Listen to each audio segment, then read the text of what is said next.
Hello everyone, स्वागत है आप सभी का स्पोकन इंग्लिश के डे 3 में। अभी आपके सामने कुछ सेंटेंसेस दिख रहे होंगे। आप सभी को इन सेंटेंसेस को बनाना है और कमेंट सेक्शन में बताना है कि इसका इंग्लिश क्या होगा। आप सभी लोगों ने एक कोटेशन जरूर सुना होगा कि practice makes a man perfect.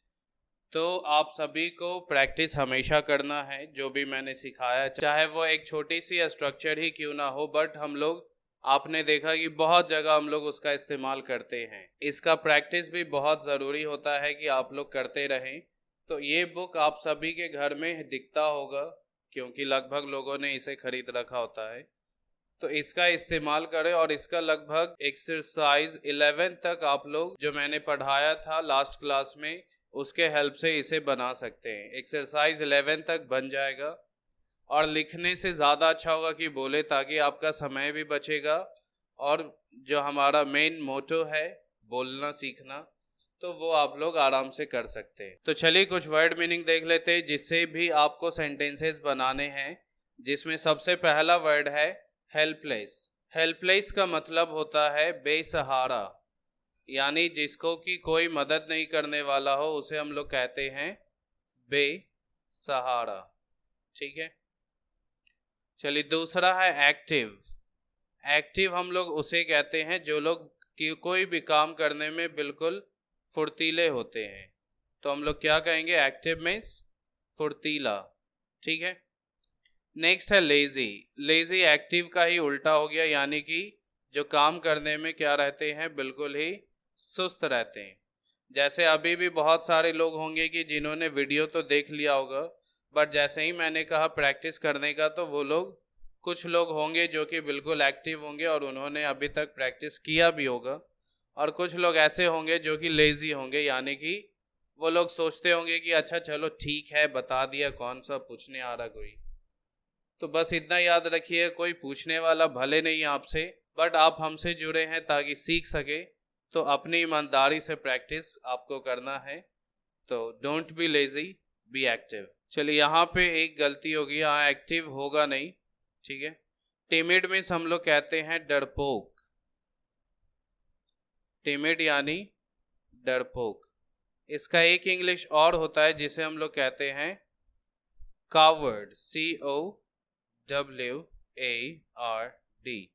तो डरपोक का दो इंग्लिश होता है, एक टिमिड और एक कावर्ड। नेक्स्ट वर्ड है हमारा थर्स्टी। थर्स्टी मीन्स होता है प्यासा।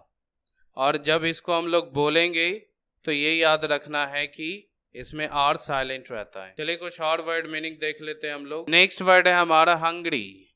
हंग्री मीन्स होता है भूखा, यानी जिस इंसान को भूख लगा हो उसे हम लोग कहेंगे हंग्री। ग्रीडी, जिस इंसान में लालच भरा होता है उसे हम लोग कहते हैं लालची। ठीक है। बहुत जगह आपने देखा होगा लालची लोगों को। खैर, टायर्ड। टायर्ड मीन्स होता है थका। तो इन सभी वर्ड्स को आपको लिखना भी है, याद भी करना है, और साथ में वो स्ट्रक्चर से प्रैक्टिस भी करना है। इनोसेंट मीन्स होता है निर्दोष, और इसी का अपोजिट है गिल्टी। गिल्टी यानी दोषी। चलिए कुछ और वर्ड मीनिंग है जिसमें है लकी। लकी हम लोग कहते हैं जो लोग खुशकिस्मत होते हैं। नेक्स्ट है शाई।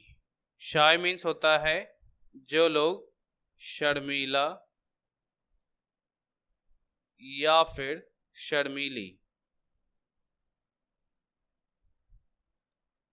ये तो होता ही है, साथ में शर्माना भी होता है। तो याद रखिएगा, शाय मीन्स शर्मीला, शर्मीली और शर्माना भी होता है। तो शर्माना क्या है? एक वर्ब है, ये याद रखिएगा आप लोग। ठीक है। चलिए आगे बढ़ते हैं। स्वार्थी। स्वार्थी हम लोग वो कहते हैं जो कि सांवले होते हैं। ठीक है। तो सांवला को क्या बोलेंगे? स्वार्थी। नेक्स्ट है नॉटी। नॉटी यानी नटखट। तो आपके घर में भी बच्चे होंगे जिन्हें आप लोग बार बार बोलते होंगे कि बहुत नटखट है, तो उसे हम लोग क्या बोलेंगे? नॉटी। नेक्स्ट है रेगुलर। रेगुलर यानी नियमित, यानी कि जो हमेशा होते रहे उसे हम लोग नियमित कहते हैं। जैसे हमें रेगुलर प्रैक्टिस करते रहना चाहिए, ठीक है।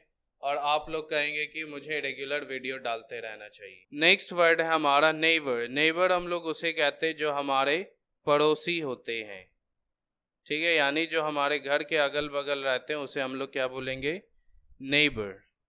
मैसन कहते हैं जो कि हमारे घरों को बनाता है, जिसे हम लोग राज मिस्त्री कहते हैं, ठीक है, राजमिस्त्री, मैसन। नेक्स्ट है सेलर। जो लोग नाव चलाते हैं उसे हम लोग सेलर कहते हैं, नाविक, सेलर। नेक्स्ट है एडवोकेट एंड लॉयर। तो एडवोकेट हम लोग कहते हैं अधिवक्ता को, अधिवक्ता, और लॉयर हम लोग कहते हैं वकील को। चलिए, तो ये दोनों नाम आपने शायद सुना होगा, बट अगर अंतर की बात करें तो एडवोकेट हम लोग उन्हें कहते हैं जो कि कोर्ट में हमारा केस लड़ते हैं या फिर आपके केस को प्रेजेंट करते हैं। तो कोर्ट में जिन्होंने आपके केस को प्रेजेंट किया उन्हें हम लोग कहेंगे एडवोकेट। और लॉयर जो कि लॉ की पढ़ाई करते हैं या लॉ का नॉलेज है उन्हें हम लोग लॉयर कहते हैं। तो आई होप कि एडवोकेट और लॉयर का अंतर पता हो गया होगा कि एडवोकेट जो कोर्ट में हमारा केस लड़ते हैं या प्रेजेंट करते हैं, और लॉयर जो वकील यानी जो लॉ का नॉलेज रखते हैं। इतना आप याद रखिए। हैंड पेग्ड हस्बैंड, जिसे हम लोग कहते हैं जोड़ू का गुलाम, यानी कि जो अपनी वाइफ के इशारों पे चलता हो उसे हम लोग क्या कहेंगे, जोड़ू का गुलाम। चलिए, वैसे ही गुलाम का एक और इंग्लिश होता है जिसे हम लोग कहते हैं स्लेव, बट यहाँ स्लेव का यूज नहीं कीजिएगा, ये बना हुआ है हैंडपेक्ड हस्बैंड, ठीक है, जोड़ू का गुलाम। तो आई होप कि ये वर्ड मीनिंग आपको समझ में आ गए हो और आप लोग इन्हें याद करके प्रैक्टिस कीजिएगा। मिलते हैं नेक्स्ट वीडियो में, तब तक के लिए वीडियो पसंद आया हो तो लाइक करें, दोस्तों के साथ शेयर करें, रिश्तेदारों के साथ भी शेयर करें, और प्रैक्टिस करते रहें, सीखते रहें हमारे साथ इंग्लिश।